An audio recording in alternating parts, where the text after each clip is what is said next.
where sneaker culture is now is like unfathomable compared to what we experienced in the 60s and 70s and 80s coming up. In my era, you had to travel to New Orleans to get the drop that was there. You couldn't order it online. You know, you had to customize your shoe to get a green stripe. But now you could go on Nike ID and be like, oh, I want the green stripe on the, you know, on the Dunks or whatever.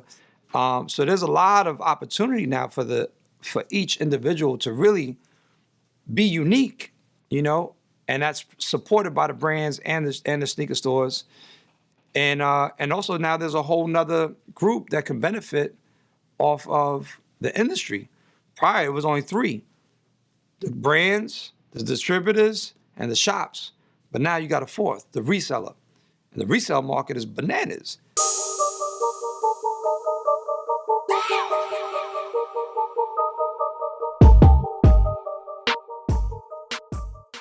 So crazy, you know, people always ask me like, yo, what's your favorite sneaker? La, la, la. My favorite sneaker is revealed in my film, Rock Rubber 45s. And I don't want to spoil it. I just hope that people download it, stream it, or for Vimeo, or for iTunes, or whatever VOD platform, starting on July 24th.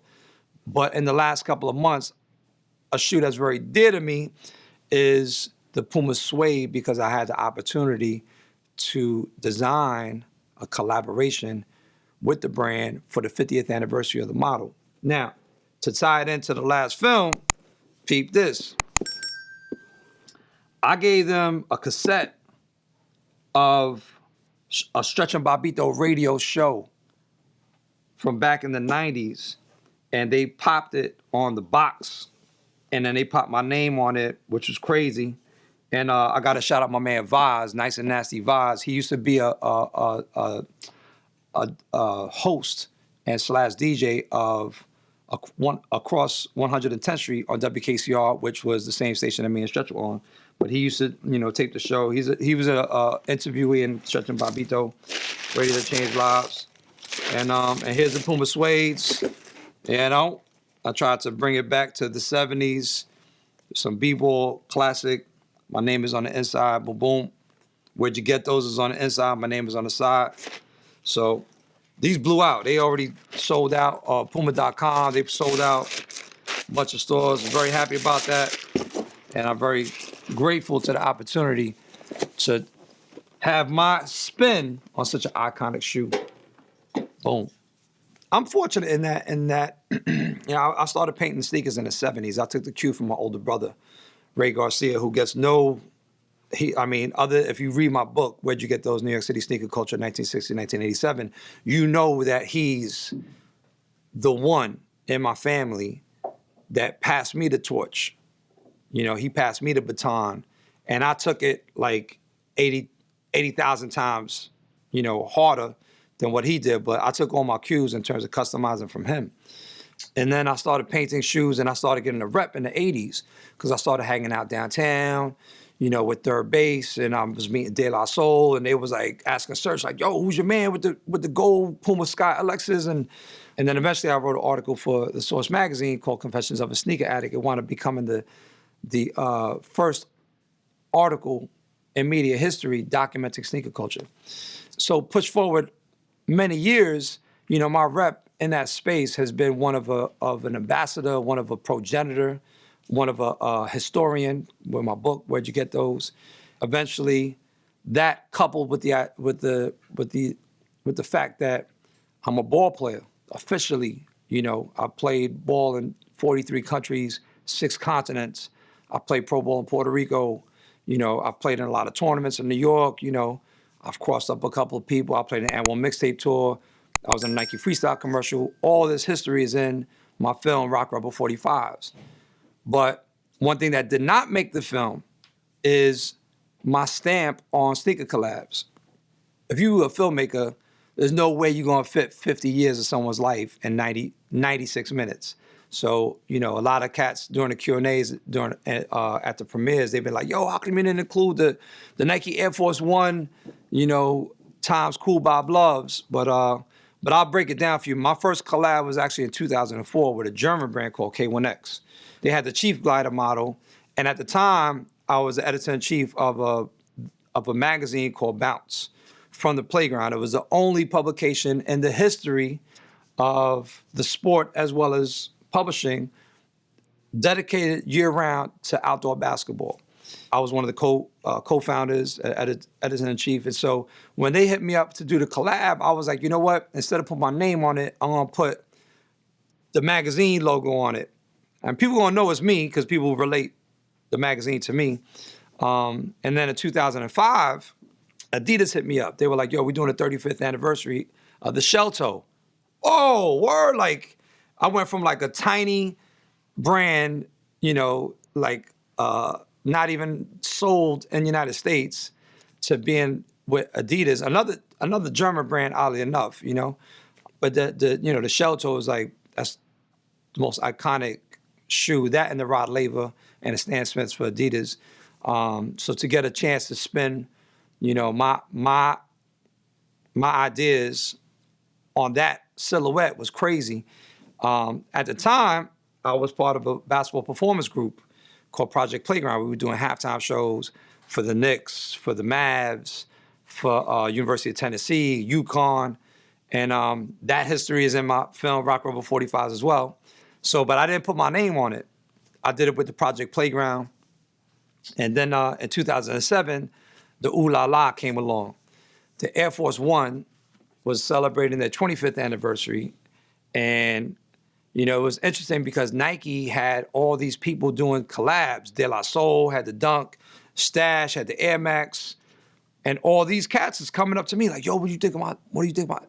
And I was like, yo, why have I not done a collab with Nike? It was like, how could that be? You know, like I'm the one that kind of opened up the door for this whole thing. And, you know, you got people coming to me for the cosign, you know?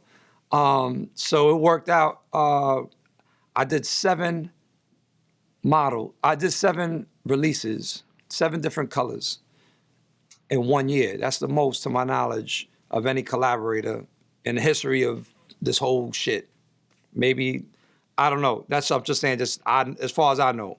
And the Air Force One is like, that's the ooh la la. So, you know, I'd be like the sneaker of sneakers from my childhood. So to have an opportunity to, you know, to dress it and put, you know, and I did I did the Puerto Ricos, I did the beef and broccolis, I did the mac and cheese, you know. And it's funny because like in recent years I've seen Nike release the mac and cheese. I mean, they didn't do it with my name, you know, and I've seen them release the red uppers with the gum bottoms. That was my idea. They didn't put them with my name, but it's all good. You know what I mean? Like I was just happy to have that opportunity, and you know, boom, they flew out. They flew out. I didn't know this until recently, but you know, I be seeing people tagging my name on Instagram and whatnot. Yo, them sneakers are selling for like $500-$600. Yo, it's crazy. They were like $125 when they came out. Then in 2009, I did the Procaz Royal Flash for the 30th anniversary. That was a big shoe in my childhood as well. And then 2016, I did the Ooh La La of Pumas, the Clyde. And I flipped them out, you know, because I feel like, and I did in 2018, I did the Puma Suede. But I feel like for Puma and for Adidas, you know, it's been lost that these models were initially basketball performance shoes. You know, they become so identified with the hip hop movement, you know, and the b-boy and b-girl culture. So when I had the opportunity to put my colors and fabrics on them and everything, I really want to bring it back, like instead of zooming out, like zooming in on it and just bringing it to the 70s aesthetic of when I got introduced to the Pumas as basketball sneakers, because I'm a ball player, so, and I'm a hip hop head too, but I'm a ball player first. So I think that's, you know, all both Adidas and Puma and Nike for that matter too, because the same thing happened with the Air Force One. People forgot that those are basketball sneakers, you know. So my job in each of those cases has been to just provide relevance, you know. That I mean, that's been my role in the sneaker space the whole way through is I've always just been like documenting and giving people information. Where sneaker culture is now is like unfathomable compared to what we experienced in the 60s and 70s and 80s coming up.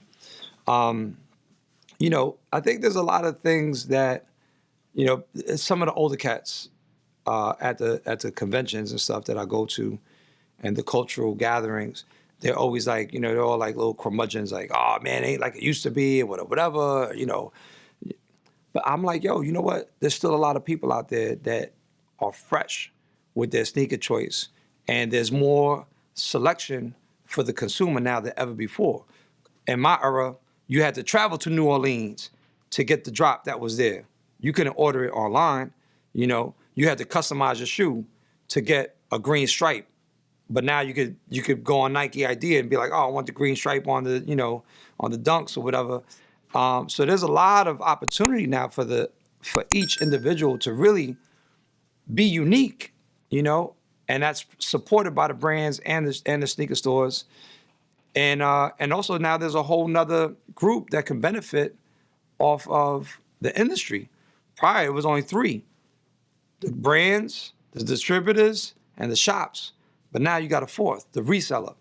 And the resale market is bananas. You got 11-year-olds, 12-year-olds selling their sneakers for $100, $150, learning business at a very early age. I don't think that's a bad thing, because you could take away all that and you still got the head who is like, yo, you know what? Everybody's wearing that. I'm going to go complete far left and wear this. Or everybody's talking about Nike. Well, I'm going to wear Sauconys, or I'm going to wear whatever. Like, it's just there's a lot of ability to be like left field and be unique and have the love for the shoes that you have on, and have the love for appreciation for what other people wear. So I think that's a good thing. I don't suggest that people get clouded by all the money that's involved in it now. You can still have an innocent view of the shoes that you have on. I got a lovely relationship with Chicago. My man Ronno has been looking out for me for eons, and I looked out for him when I worked at Def Jam. So anyway, me and Ronno from 24/7 HH go back to like 90, 91 when he was on EFT, WEFT, WNUR, Jello, Ronno, whatever name he had, his crew, they were killing it for the Chicago area. So, now that I'm a filmmaker and I've been coming back to Chicago, the 24/7 HH has been super supportive. My first film, Doing the Park, Pick Up Basketball NYC, premiered here, and Ronno and his crew like basically were the manufacturers of the crowd. Nike sponsored the event, but it was the 24/7 HH made sure that it was curated seat by seat with the right hip hop heads, with the right basketball heads and all that. I was super appreciative. So of course, when my second film dropped, Stretching Bobbito, Radio That Changed Lives, I reached out to Ronno again to be like, yo, like, can we rock? And he got Red Bull involved, and we got Leaders shop. We did a nice little t-shirt collab. Me and Stretch were doing a Q&A, and then, surprise, surprise, I look up and it's my dude, Break B. Lou, in a little like loft area DJing the after party. It was just a lovely event. So of course, my third film comes along, Rock Rubber 45s, and I was just like, yo, like, what can we do? Like, we could do 50 people in your office, or we could do like, like grand, grand audience, whatever.